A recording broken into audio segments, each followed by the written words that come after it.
नमो नमः. आज आपण श्री सिद्धांत शिखामणीतील एक भाजन स्थलम हे पाहणार आहोत. विश्वम शिवमयम चेती सदा भावयतो धिया शिवेक भाजनात्मत्वाद एक भाजनम उच्यते.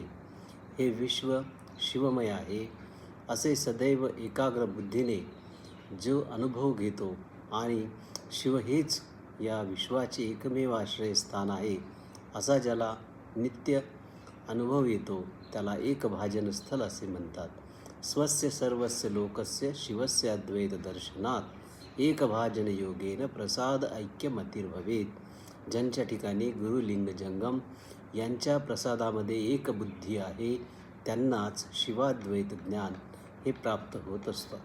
शिवे विश्वमिदं सर्वं शिवः सर्वत्र भासते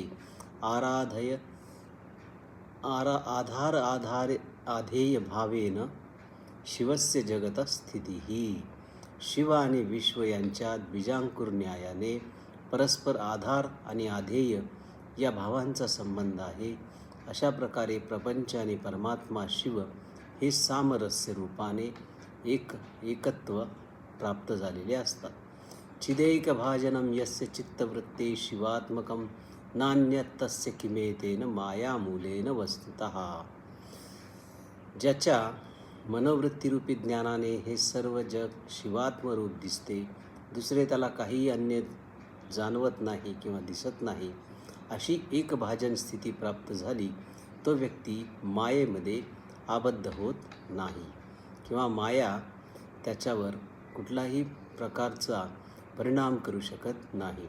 चित्प्रकाशयते विश्वं तद्विना नास्ति वस्तुहि चिदैकनिष्ठानां किं माया परिकल्पितैः. विश्व हे शिवापासूनच उत्पन्न झालेले असल्यामुळे ते त्याच्यापेक्षा वेगळे नसून शिवस्वरूपच आहे अशी ज्याची निष्ठा झालेली आहे तो शिवयोगी महान होय. वृत्तिशून्ये स्वहृदये शिवलीने निराकुले यः सदा वर्तते योगी समुक्तो नात्र संशयः.